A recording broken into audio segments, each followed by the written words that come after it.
Hi, and welcome to Haunted AF, the podcast of real ghost stories told by real people. We are your hosts. I'm Julie Fisk. And I'm Rebecca Black, and welcome to yet another surprise episode.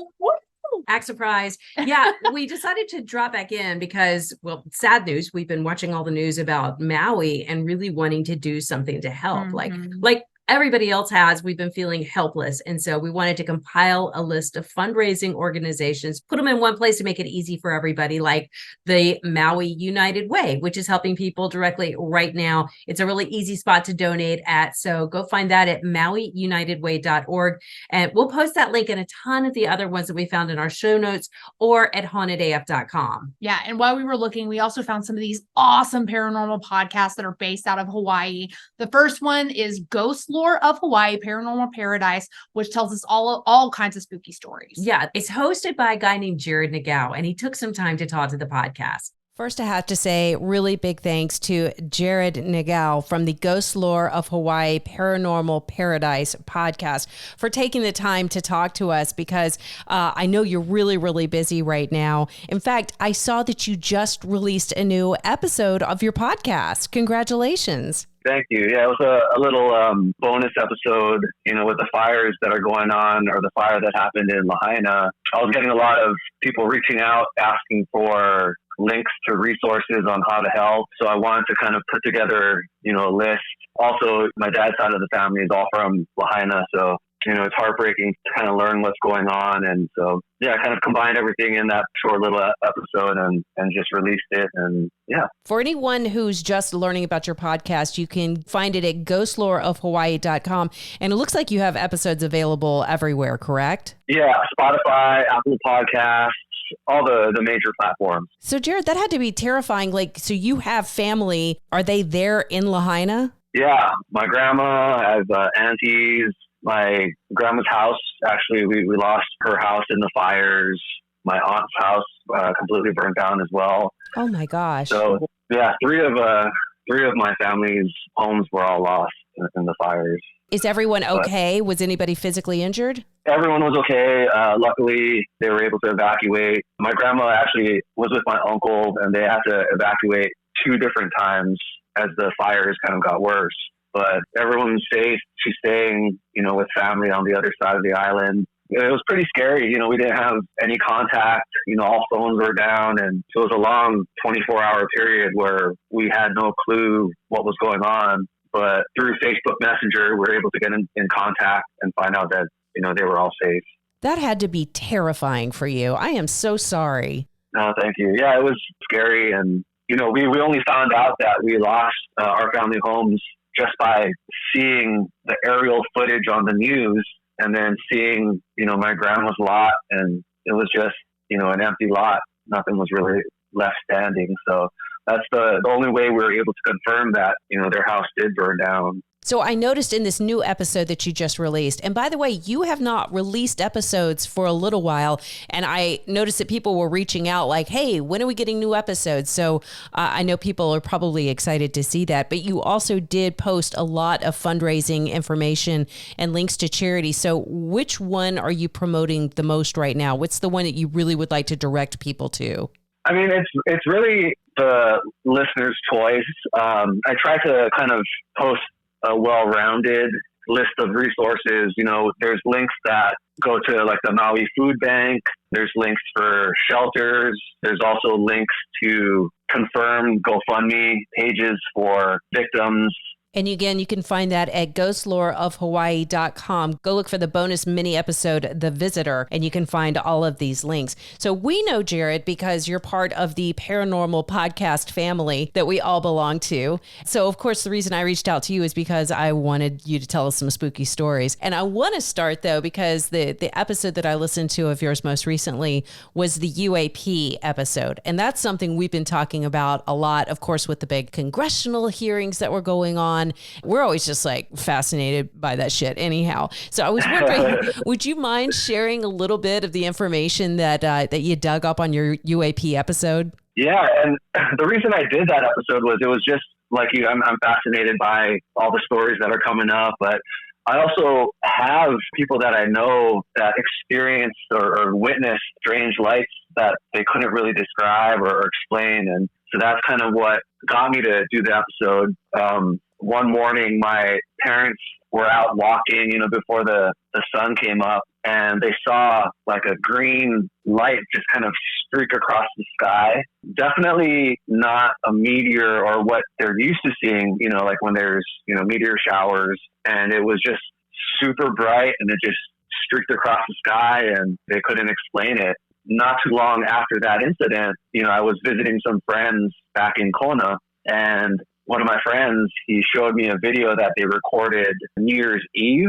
If you've never been to Hawaii during the New Year's time, there's like a huge celebration, fireworks, and so a few friends got together and they were lighting off fireworks, and they saw these lights in the sky. First thing I thought, I was like, oh, it's fireworks. Everyone's lighting off fireworks. Sure. But the lights they saw, it was like hundreds of these twinkling types of lights, and they were staying in like a static spot right above the house, really high up, higher than what, drones can get to. So they knew it wasn't drones, and it was hundreds, if not thousands of these twinkly little lights. Yeah, for about 15 to 20 minutes, it just hovered in that same spot. They actually filmed it, and I could not figure out what it was.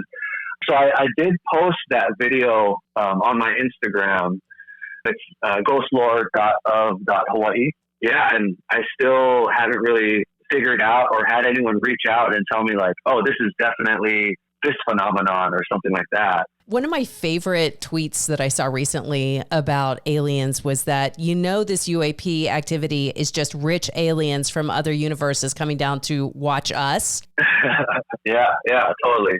Do you mind sharing? You had one story about a bunch of people running outside of a hospital because there was like UAP activity going on outside. Could you tell a little bit about that one? Yeah, so I came across this story. It was right over the Mahilona Hospital on the island of Kauai. Normally we see these at night. This was daytime, early afternoon, and a whole bunch of doctors, nurses, patients, they all rushed outside, and they saw what they described as a translucent craft, not making any sound, and it just hovered over the hospital for several minutes. So everybody needs to go and listen to that episode. It's episode 25, Ghostlore of Hawaii. It's called Hawaii's UFO UAP sightings. I loved that one.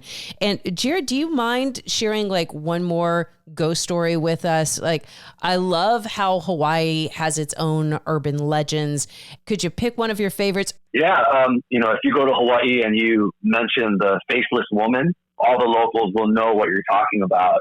So basically, we had a drive-in theater on Oahu, and it was known for being haunted. It was built near a cemetery or on a cemetery.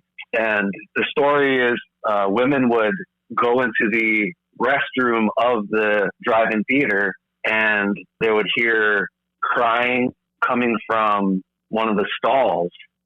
So some people would check, they would open up the stall, and they'd see this woman with long, dark black hair huddled over, covering her face, sobbing. So they'd ask, "Are you okay? Is something wrong?"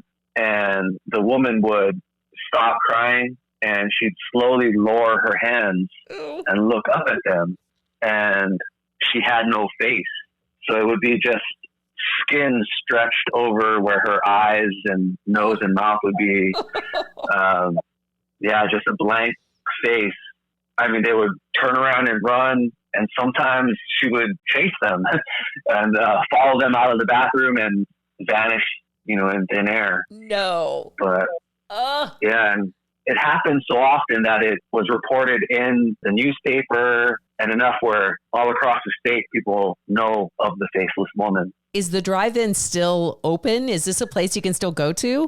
No, so actually the drive-in closed, got torn down, and there's new development, houses in the area. But supposedly that new shopping center, people have gone into the bathroom or the restrooms and have seen that same faceless woman.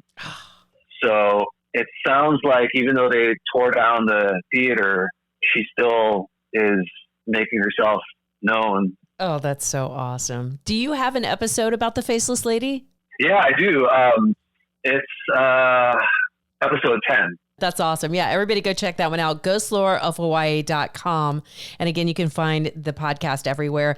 Jared Nagel, thank you so much. I know how busy you are right now. It was a hard time figuring out when we could even get on the phone to chat. And I'm sorry that Rebecca wasn't able to be here as well, but I really appreciate it. Love your podcast and love to your family too. I hope that they are able to get everything they need right now. Thank you so much, Julie. And yeah, tell Rebecca I said hi. And yeah, we can definitely get together and chat again. Another really great way that you could help out, mauifoodbank.org. You can donate to the food bank directly, or you can start a virtual food drive, which is actually pretty cool. Yeah, it's great. You can do it through your business or your community. And then when you go on the website, there will be like a little place featuring you and your people and how much money you've raised that will go to the food bank. And again, that's right there in Maui, directly able to help people. Another Hawaiian podcast we found is called Paranormal Investigations Hawaii, which is a fictional audio drama, but it is crazy fun. It's kind of like Columbo meets Tales from the Crypt. Here's a little clip. Yeah, because this is very different from the type of paranormal podcast we listen to. The demon howled a blood-curdling scream, and what must have been an expression of pain as I lost my balance and rolled over it with my full weight, crushing it under my fat ass. I rolled past it in the direction of the kitchen table with the grace of a drunk gazelle and got up to my feet as quickly as possible in case it was behind me about to rip me to shreds. To my surprise, it laid flat on the floor, unmoving. I turned on my headband flashlight to get a better look. The demon was a mass of dried, flaking skin, blood, and some white, thick, liquid-like substance, which I had no idea where that came from.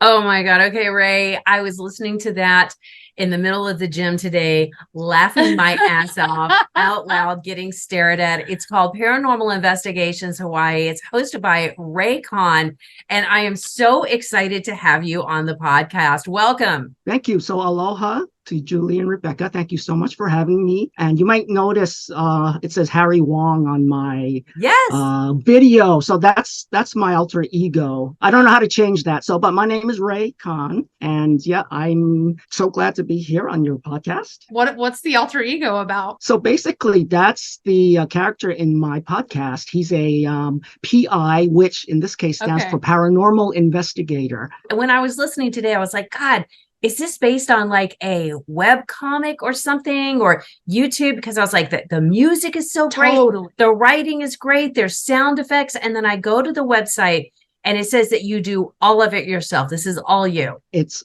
all me. And thank you so much. I appreciate all the comments. There's a lot of other books and or podcasts that feature urban legends of Hawaii. Mm-hmm. And so I wanted to take it in a different direction. So I figured, okay, I'll start off with that as the base, and then I'll build from there some weird fictional story that adds, that's hopefully creepy, but is also funny. And that is kind of how it came about. How do you pick the urban legends that you use? So I grew up here in Hawaii, and we learned these stories, and they're passed down through us. So a lot of these we just grew up with. Can you pick out one of your favorites? So the podcast is new to us.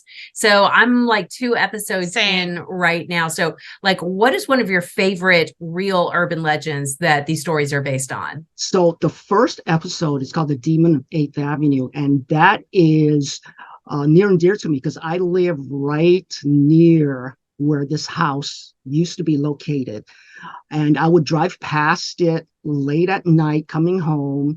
I'm a gigging musician, so I would drive home at 2 a.m. or so at night, pass by the house, and I've never seen anyone there.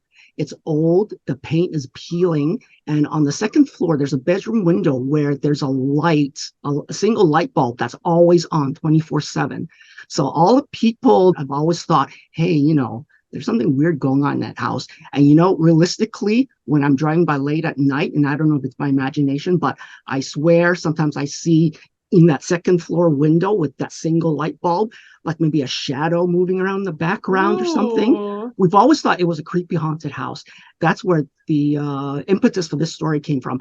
And actually, I started digging into the background, and it turns out the legend is there is a Japanese ghost called a kasha, and supposedly it eats human flesh.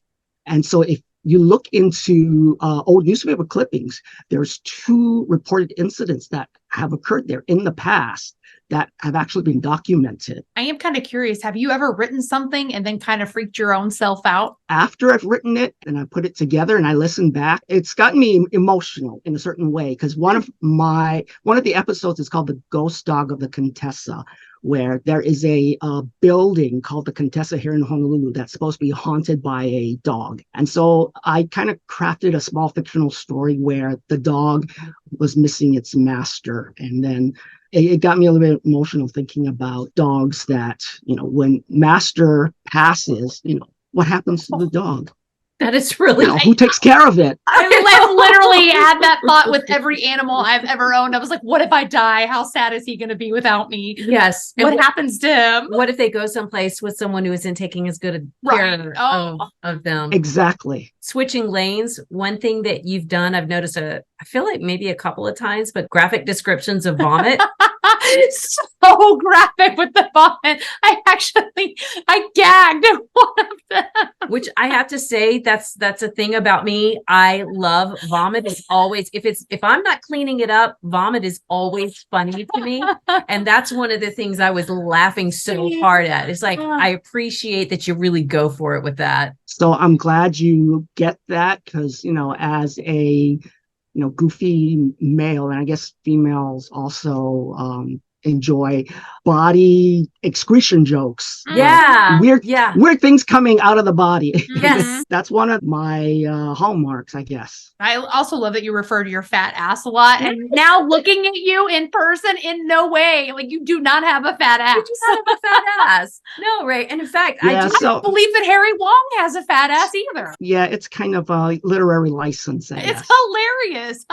It's great. And you seem very mild-mannered Yes. right now. Everyone needs to understand you're actually like a heavy metal guitarist. You're a metalhead. And I'm going to show some of those pictures too, because you're a badass. Like, we might be in love with you, Craig. I just need to tell you right now, we might be crushing out here. A little bit. Yeah, in Dallas, Texas. I hear that all the time where I used to work. They say, oh, you're so calm, you're so mild-mannered. And, my excuse is, I hold it all in, and then on the weekends, that's when I let it out. I used to have super long hair so I could headbang with the best of them. Oh, that's so great. Well, didn't most of those guys cut their hair? Rebecca They did. Yeah. I literally just went to the Metallica show over the weekend. They had a 2-night stay here in Dallas. And they're all like old and haircuts and all. It's different. It's very different. Still rocking out. Yeah, still shredding. Yeah. So will you tell us another urban legend? Will you share one of your other favorite stories with us? Yeah, so this one I like particularly because I have more of a personal experience with it.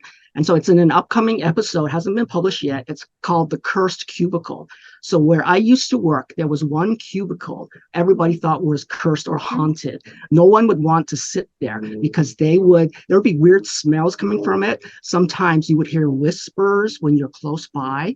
And then there was a men's restroom, which is on the other side of the wall, very close by. So, and this I experienced myself. You know how they have these motion sensor faucets and soap dispensers? Yeah. They would go off with no one close by to them.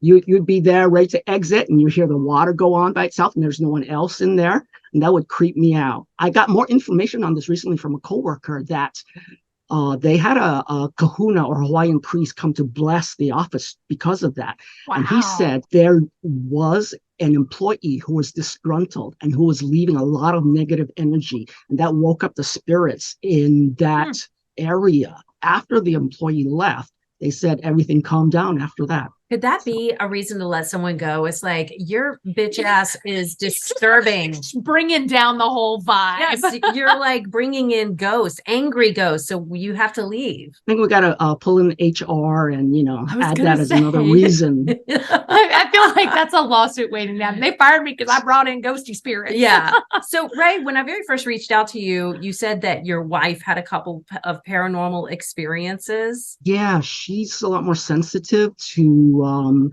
these experiences. Would she be willing to talk to us on the podcast? We'd love to interview her and hear her stories. Yeah. So before we let you go, I do know on your website right now, you are also promoting fundraisers for Maui. Is there any specific organization that you want to give a plug to real quick? Yes. So on my website, Paranormal Investigations Hawaii.com, I have a tab linking to several different charities.